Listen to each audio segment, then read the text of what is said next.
Skills upgrading. That's really related also to education.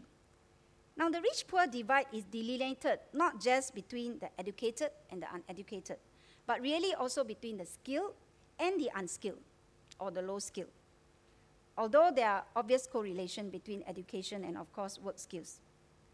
So the battle now is fought not only in the classroom, but also in the workforce. In fact, the competition in the employment market is far fiercer than the fight for grades, because livelihood is at stake. Of the 10,900 workers retrenched in the first quarter of this year, nearly 3/4 are from the manufacturing sector. This clearly reflects the uneven fate that our low-skilled workers experienced during the onslaught of the economic downturn. So the CDCs, together with WDA and the NTUC, provide holistic employment assistance to job seekers, especially the low-skilled, through intensive job profiling, customized workshops, skills training and upgrading, besides job referrals. SPUR, which I think you have heard of, which stands for Skills Program for Upgrading and Resilience, was also introduced this year to encourage our companies to embrace training and skills upgrading for their workers so that they will be better equipped when the economy revives again. This measure also helps the company to avoid retrenching workers even though they may have idle capacity as a result of the downturn. And to date, almost 125,000 workers have benefited from SPUR. Making continuous learning and skills upgrading available to workers at highly subsidized and affordable fees are key measures to help the less educated and skilled to remain employable and also to move them up the value chain. Based on my CDC's database, more than 40% of those seeking financial assistance have only primary school and below education, and a high 60% actually earn below $1,000. Therefore, we know that the only long-term solution for these needy families, other than depending on their future of the children, is training and skills upgrading so that they themselves can find better paying jobs. Lastly, community self-help. Now, it's been said that the greatness of a community lies in the actions of the individuals who make up the community. A warm and resilient community is built among others on individuals displaying mutual care for each other, of neighbors watching out for each other, and of corporations looking after its workers and the environment.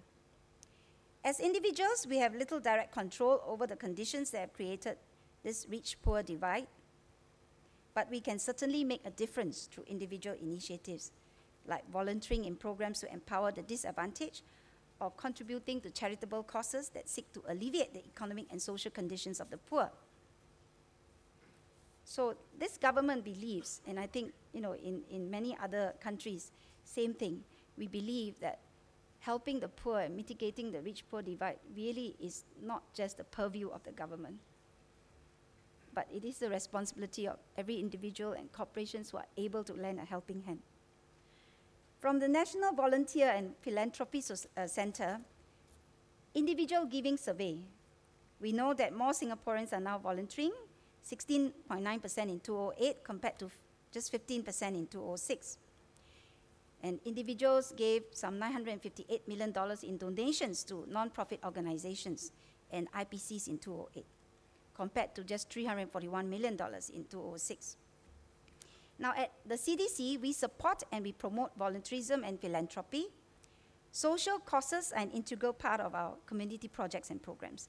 So in many instances, our community bonding activities also involve community-conscious use like all of you. And they always involve a social dimension in terms of extending a helping hand and reaching out to the poor. Examples include what we have in the Southwest. We call it Youth Hands-On Day at Southwest. They mobilize the youths to own their community by initiating various community projects to improve the lives of the needy, such as volunteering at VWOs, bringing cheer to the elderly at rental blocks, or raising funds for charity. Now, caring can also come from corporations who are important stakeholders in our community. So Southwest CDC, for instance, I told you our role or mission, ABC, C is for connecting the community. And this is, in this aspect, what we do is we try to encourage the corporations to come on board to lend a helping hand to needy families and residents in the district. And some of the programs that have been undertaken through collaboration between the CDC and our companies are bursaries, for needy children. We have one with ExxonMobil that has been ongoing for the last 8 years. Back to school pack programs with an SME where we actually give school bags, shoes, etc. for children at the start of the school year. And even heavily subsidized PCs, computers. And all these really are also ways to try and help the low-income families cope. Now, in conclusion, the issue of the rich-poor divide, as I've noted earlier, will not go away anytime soon. And I think, in fact, have every tendency to exacerbate with globalization or glocalization, as Dr. Chu has talked about, rapid technological advances and ever-growing emphasis on innovation as well as entrepreneurship. There will always be the lowest income strata. I think statistically, 100% household income, definitely there will be the 10 to 20% low-income households. And they will need help to ensure that they progress along with the rest of the nation. So it is important that we provide avenues, we provide opportunities for the low income to get out of the poverty trap through the various principles that I've described: meritocracy, equal access to education, skills upgrading, helping them to level up until they become self-reliant again through various fiscal and other measures, and finally, community self-help. As potential leaders of the future, you have inherited the responsibility and the challenging task of shaping the future well-being of our country.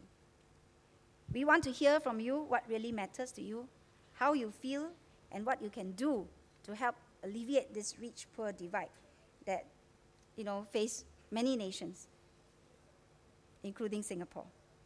So I hope that you will speak up your mind. I hope that what we have given you are food for thought, not manipulation.